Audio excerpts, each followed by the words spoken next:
A Wise Woman. A tale from Guinea, West Africa.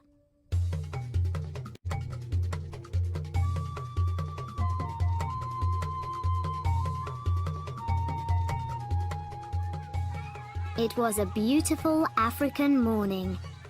Children were playing happily in the village streets.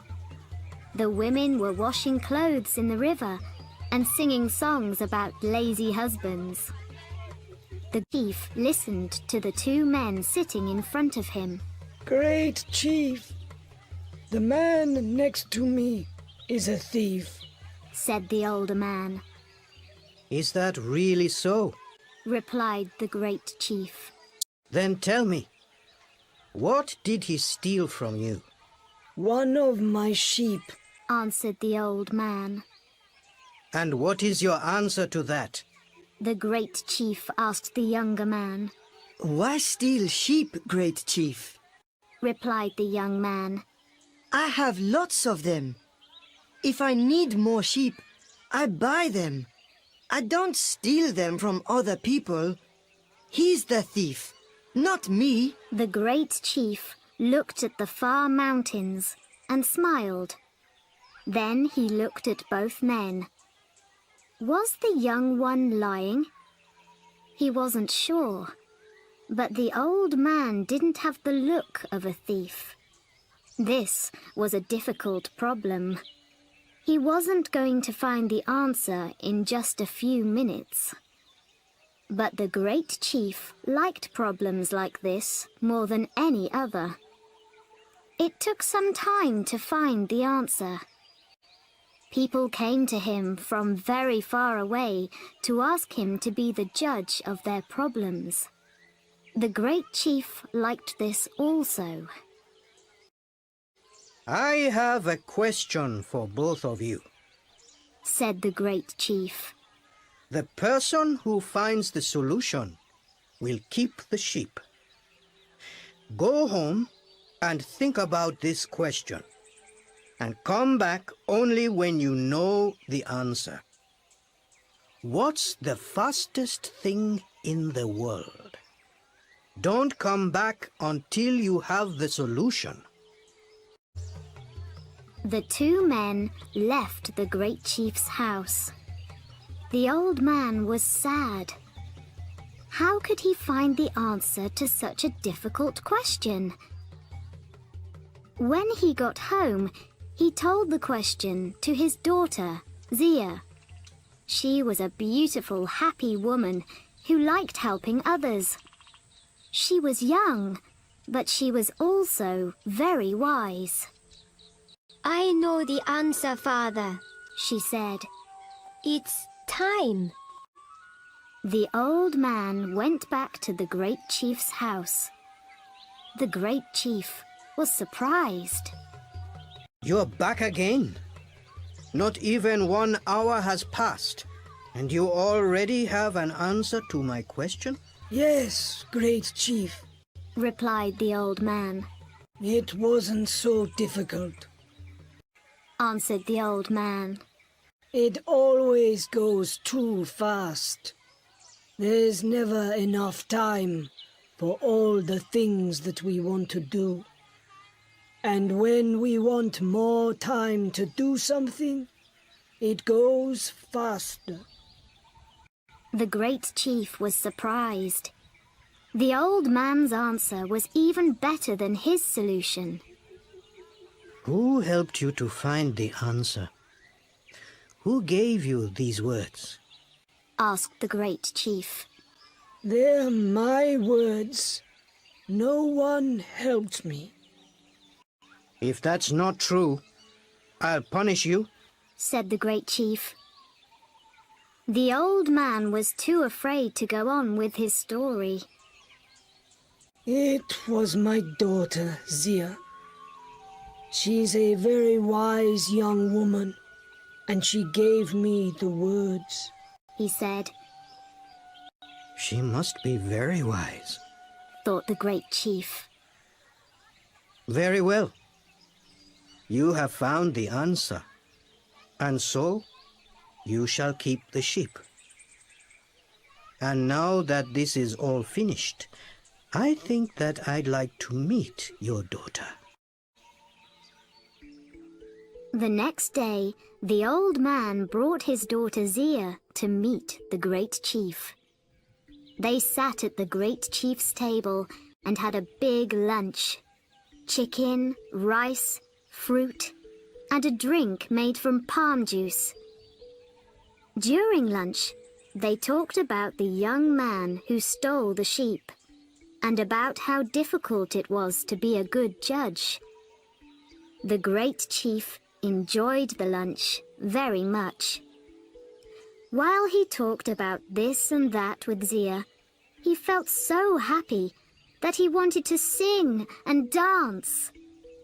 Was it the palm juice drink, or the wise and beautiful young woman looking into his eyes? But time always passes too fast, and soon it was time for them to leave. The great chief saw Zia every day, and his love for her grew and grew. You're a wise and beautiful woman. I'd really like to marry you, he said. Me too, replied Zia, laughing. And so they married. The great chief was very happy, but he was also worried about having a wise wife. He didn't want her to help him with the problems that people brought him. He liked being the great chief who was a wise judge. He didn't want people to start talking about the great chief's very wise wife. Everything in my house belongs to you, he said to her the day after they were married. But I ask only one thing from you. Never try to help with the problems that people bring me. If you do, you'll stop being my wife. I'm saying this to you only once. Zia listened without looking at the great chief. When he finished, she smiled. Zia and her husband were happy, and life went well for a time. The great chief listened to people's problems as before. Zia was busy with the house and the animals. In the evenings, he told her about the problems of the day, and she usually agreed with his answers. But one day, 2 little boys went to see the great chief about a cow. Each boy said that it was his cow. The great chief gave them a very difficult question to answer. Zia knew which boy was telling the truth, because she often saw him in the fields with the family's cow. When he walked past her that afternoon, he was crying. Zia spoke to him. Tell me, little boy, what's the matter? She asked him. The great chief gave us a question that I can never answer, he said sadly. What did he ask you? His question was, what's the biggest thing in the world? Zia knew that she mustn't help the boy. But the answer was easy for her and very difficult for him. And he was telling the truth about the cow. Go back to the great chief now, said Zia. Tell him the answer in these words. It is air. Air is all around us. When we walk, in front of us, there is only air and more air. When we look up at the sky, there is air as far as we can see. The little boy went to see the great chief. He said the same words that Zia told him. This time, the great chief wasn't surprised. He was very angry. Who helped you find this answer? He shouted. These words are too wise for a young boy. Who gave them to you?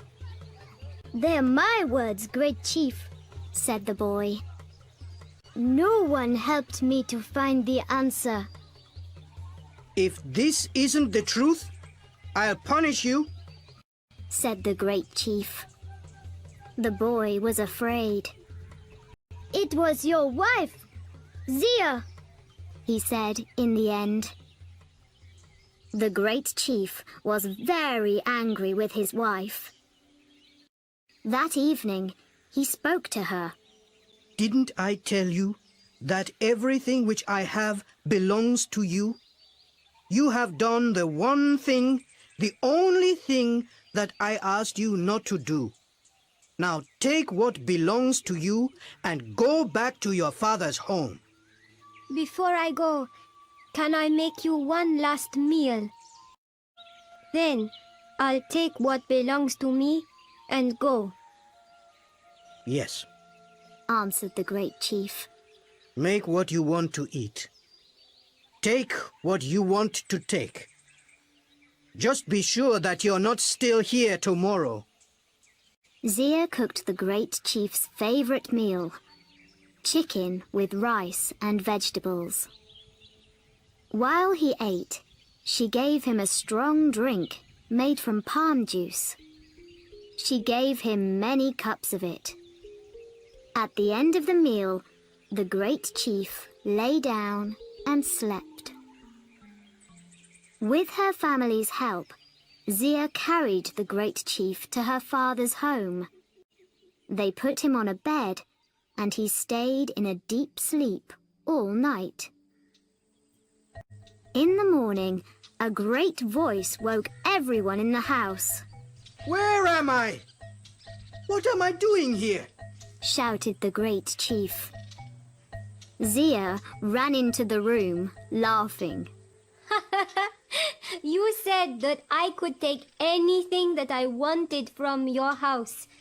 I wanted you, and so I took you. You are truly wise. Smiled the great chief. Come, let's go back to our home together. Only a stupid man would send away so wise a woman. And you, my great chief, are not a stupid man, said his clever wife.